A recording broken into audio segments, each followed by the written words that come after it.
बाह्य श्रृंगार नहीं है। विचार, स्थिति, मन, ये जैसा है वैसे ही ले जाओ। हम आपसे बिल्कुल सत्य बात कह रहे हैं। अगर आपके विचारों में दूषितता आती है ना, ठाकुर जी के पास वैसे ही जाओ। बोले देख लो ठाकुर जी, मैं तो कथा भी सुनने जाता हूं, मैं तो नाम जप भी करता हूं, मैं तो तिलक भी लगा लेता हूं, ये फिर भी मेरे मन में ये दूषित विचार क्यों आते हैं? वो पड़ोसी के प्रति मेरे को ईर्ष्या क्यों होती है, या उसका चिंतन मुझे क्यों होता है, या उसके बारे में गलत विचार। आप जैसे जाइए ना ठाकुर जी के आगे, परिवर्तन मत कीजिए। वो वैद्य हैं। काय के वैद्य हैं? हमारे मन के वैद्य हैं। पर हम अपना रोग ना ठीक करवा, मतलब वही बात हो गई, शुगर पेशेंट डॉक्टर के पास गया और डॉक्टर से जाकर के कह रहा है शुगर ठीक मत करो। मतलब शुगर ठीक करने के लिए नहीं कह रहा, बल्कि ऐसा कह रहा, ऐसा कोई उपाय बताओ कि मैं कितना भी मीठा खाऊं कोई दोष ना हो। यही काम तो हम लोग करते हैं। हम ठाकुर जी के सामने जाकर के अपने दोषों की शिकायत नहीं करते, बल्कि ठाकुर जी जाके कहते हैं सुख संपत्ति घर आवे, कष्ट मिटे तन का, ओम जय जगदीश हरे। सब दे दो। ठाकुर जी कहते हैं पहले जो भीतर है उसका तो निवारण करवाओ, उसको रहने दो भीतर ही, आप तो देते जाओ। भगवान ने पूतना को नहीं देखा, उसके पीछे पहला कारण, पूतना अपना रूप बदल करके आई है। अच्छा चलो, रूप बदलने में इतने नाराज तो नहीं होने चाहिए थे ठाकुर जी। खुद आप इतना रूप बदल बदल के भक्तों को दर्शन देने जाते हो, भक्त नाराज हो जाएं तो? ठाकुर जी कहेंगे रूप बदलने से मुझे इतनी दिक्कत नहीं थी। दूसरा कारण ठाकुर जी के गुस्सा होने का क्या है? बोले एक तो रूप बदल के आई, ऊपर से मेरा उत्सव मना रहे सब ब्रजवासियों का इसने उत्सव छुड़वा के अपनी ओर आकर्षण कर लिया। ये दूसरा नाराजगी का कारण। मतलब कोई वैष्णव है, कोई भक्त है, कोई भगवत परायण है और आप उसकी भक्ति में बाधक बन रहे हो, ठाकुर जी को ये प्रिय नहीं है। इन दो चीजों पर परम सावधान रहिए। ठाकुर जी की नाराजगी ना हो, उसके लिए एक तो जैसे हो वैसे जाओ, और फिर भी परिवर्तन जो भक्ति में लीन है उनकी भक्ति में विघ्न मत बनो, उनके भाव में, उनकी कथा में, उनके विचारों में विघ्न मत बनो। पूतना आई, भगवान ने नेत्र बंद कर लिए। पूतना ने जैसे ही अपना पयोधर भगवान के मुख में दिया, भगवान ने पहले तो उसके दूध को पिया। स्तन मुख में लेते ही भगवान ने पहले तो उसके दूध को पिया, रस तत्वों को पिया, और पीते पीते पीते पीते जैसे ही ठाकुर जी ने उसके प्राण पीने शुरू किए, प्राण पीते ही महाराज पूतना तो व्याकुल हो गई। अब यहाँ पर श्रीमद वल्लभाचार्य जी महाराज सुबोधनी जी में एक बहुत सुंदर बात कहते हैं। किसी व्यक्ति ने प्रश्न किया, ठाकुर जी ने विष पी लिया, दूध पी लिया, रस तत्वों को पी लिया, ये सब बातें समझ में आती है, पर पूतना के प्राण क्यों पिए भगवान ने? प्राण हरण किए जाते हैं और उसके लिए ठाकुर जी मुष्टिक प्रहार कर देते, पादप प्रहार कर देते, कुछ भी कर लेते, पर पयोधर से प्राणों को क्यों पी रहे हैं? तब महाप्रभु जी वर्णन करते हैं सुबोधनी जी में, ठाकुर जी पूतना के प्राण नहीं पी रहे। तो बोले पूतना गोकुल आने से पहले असंख्य घरों में जाकर के असंख्य बालकों को मार करके आई है, और उन सब बालकों के प्राण हरण करने के कारण सबके प्राण पूतना के चित्त में बैठे हैं। तो ठाकुर जी ने उन समस्त बालकों के प्राण पूतना के भीतर से निकाल करके और पुनः ब्रजमंडल में जितने बालक मारे गए थे सबको पुनः जीवित कर दिया है, सबका उद्धार किया। पूतना के प्राण नहीं पी रहे ठाकुर जी, उन बालकों के प्राण निकाले हैं। जब बहुत देर हो गई और पूतना के प्राण निकलने को होने लगे, अपने वास्तविक रूप में आ गई, सामुंच मुंचाल मित प्रभाषणी, ठाकुर जी को पकड़ करके कहने लगी, मुझे छोड़, मुझे छोड़, मुझे छोड़। हमारे पूज्य पिताजी कहते हैं कि 6 दिन के लाला बोल पड़े और पयोधर पकड़ करके बोले, मौसी जी हम पे तो ले, फिर बात छोड़े ना है। ये बात तो सत्य बंधु,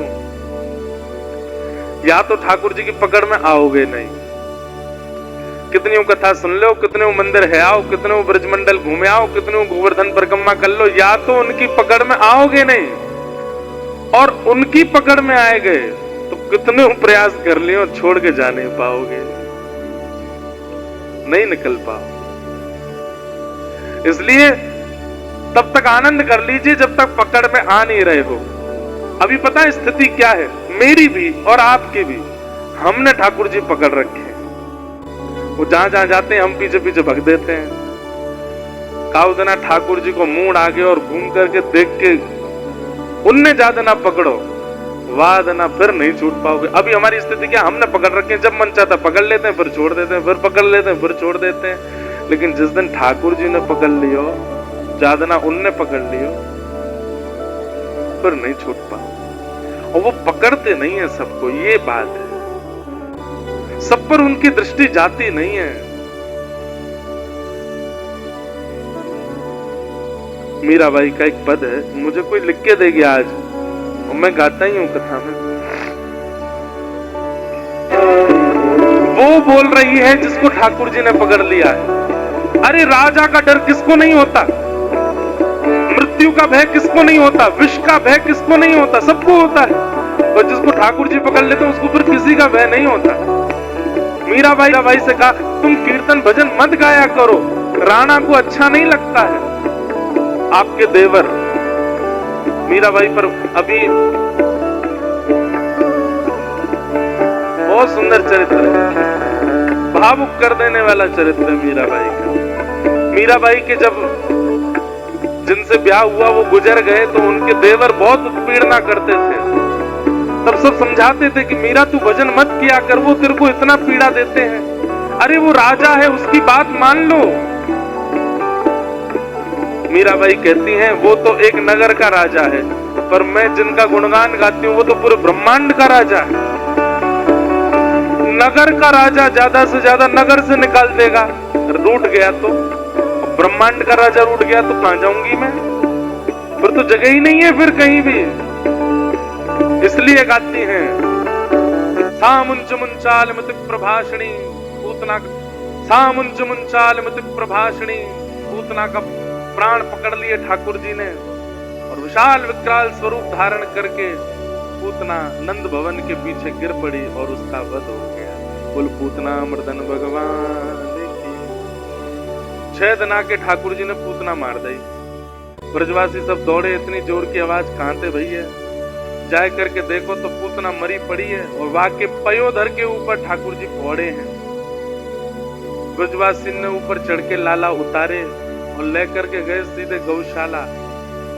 भगवान को गौशाला ले जाकर के गौ खुर के रज से 12 अंगों पर तिलक किया, गौमूत्र से स्नान करा के गौ पुच्छ से झाड़ा लगाया। भगवान ने पूतना को मातृगति प्रदान की। ठाकुर जी धीरे धीरे अब 3 महीना के है गए। 3 महीना के लाला जैसे ही भय पहली बार करवट ली तो ठाकुर जी का करवट उत्सव मनाया गया। लाला ने करवट ली है, पूरे ब्रजमंडल में न्योता भिजवाई दियो। नंदरानी मैया ने अपने घर में कोई चूल्हो नहीं चेताएगो, क्यों, लाला को जन्म भयो है, सबको यहीं आए के भोजन प्रसाद पानो है। और आज लाला ने करवट ली है तो वह उपलक्ष्य में सब लोग आओ। अच्छा एक बात बताएं, जब बहुत उत्सुकता चित्त में होती है ना तो एक एक स्थिति देखी जाती है। ब्रजवासी इतने प्रतीक्षा में हैं, लाला कब बड़ो होएगो और कब बड़ो है करके हमारो नाम बोलेगो, हमारी गोद में आवेगो, चल के हमारे घर आ जाएगो, हमारे बालकन के संग खेलेगो, या कि चाल कैसी होगी, या कि आवाज कैसी होगी, या कि आंख कैसे टिमटिमाएंगी, ये बोलेगो कैसे, हंसेगो कैसे, सब प्रतीक्षा कर रहे हैं उसकी। इसलिए ब्रजवासी रोज जाते हैं और नंद भवन में जाकर के बैठ जाए, बोले मैया आज कछु कियो लाला ने, अब तो कछु ना कियो। एक दिन एक ब्रजवासी गयो तो मैया बोली आज लाला ने करवट बदली है। वहां ने पूरे महाराज हल्ला मचा दियो ब्रजमंडल में, अरे भैया सुनो सुनो सबरे सुनो। बोले कहाँ भयो? नंद के लाला ने। बोले अरे बता तो कहाँ भयो? बोले नंद के लाला ने। बोले कहा? करवट लइए आज। ब्रजवासी इतने खुश है गए, बोले अब करवट लइए, बस कछु दिना और फिर तो लाला बैठन लगेगो। और गद मदरा से, ठाकुर जी कैसे? गद मदरा से। और इतने प्यारे हैं कि गोपी तो दूर से ही मिसमिसाती सी हमें, बोले नेक मिल जाए हमें एक बार। और सबरी जामे यशोदा मैया के पास, लाला खिलखिलाते भाई। यशोदा मैया बड़े भाव से श्रृंगार करे लाला को, इतना सुंदर सजावे। गोपी यशोदा मैया के सामने तो नेक नेक ऐसे करते हैं, अरे मैया कितनो प्यार हो, या के पाम कितने सुंदर है, या के हाथ कितने सुंदर है। जैसी मैया नेक इधर उधर कहीं जावे, गोपी जोर से हाथ पकड़ ले, बोले ऐसा मन करे नेक पकड़ के या को अंक में भर लूं अपने, इतना प्यार हो लाला। हमारे ब्रज में एक रसिया गाते हैं, खा जाऊं तेरो गाल बड़ो मीठो, खा जाऊं तेरो। होली पे गाती हैं गोपियां, क्योंकि अधिकार केवल ब्रजवासियों का है। आप अगर अपन वेंकटेश भगवान के सामने गान लगे खा जाऊं तेरो गाल, सुदर्शन चक्र के वो आजा बताऊंगा। आप नहीं गाना, ये तो ब्रजवासी ही कह सकते हैं ठाकुर जी से। ये सुन लो, बस सुन के आनंद कर लो।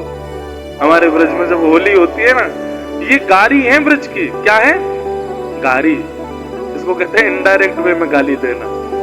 सीधे सीधे तो बोल नहीं रहे, सीधे सीधे भी गाली पड़ती है, पर वो आप सुन नहीं सकते, हम बोल भी नहीं सकते। लेकिन अब एक गारी और है, बहुत सुंदर है।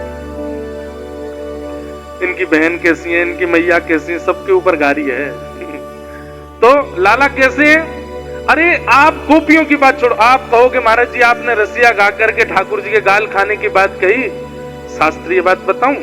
चलो सुनो। जैसे ही ध्रुव जी के सामने ठाकुर जी प्रकट हुए, भागवत जी में कहते हैं, जैसे ही ध्रुव जी के सामने ठाकुर जी प्रकट हुए, तो ध्रुव जी महाराज दूर से ठाकुर जी को देख रहे हैं और कुछ कह नहीं रहे। और पता क्या कर रहे हैं? जैसे मुंह में पानी आ जाता है ना, ऐसे छोटे से ध्रुव जी कर रहे हैं। कितने साल के हैं ध्रुव जी? 5 साल के हैं बस। 5 साल के ध्रुव जी महाराज के मुंह में पानी आ रहा ठाकुर जी को देख करके। और ध्रुव जी मन में क्या सोच रहे हैं? बोले कि एक तो ये नीचे गरुड़ जी खड़े हैं, ऊपर से ये हाथ में शंख चक्र गदा पद्म लेकर के। अब 5 साल का बालक तो डरेगा ना, इतना विशाल गरुड़ खड़ा है, हाथ में शंख चक्र लेकर के ठाकुर जी खड़े।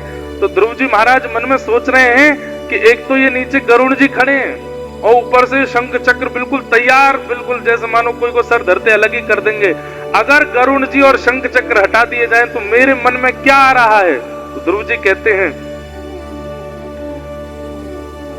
आहा, ध्रुव जी के मन में आ रहा है, दंडवत प्रणाम करने के बाद, अपने नेत्रों से ठाकुर जी को देखने के बाद ध्रुव जी के नेत्र अटक गए। बोले कहां अटके हैं? बोले श्री हरि के गालों पे।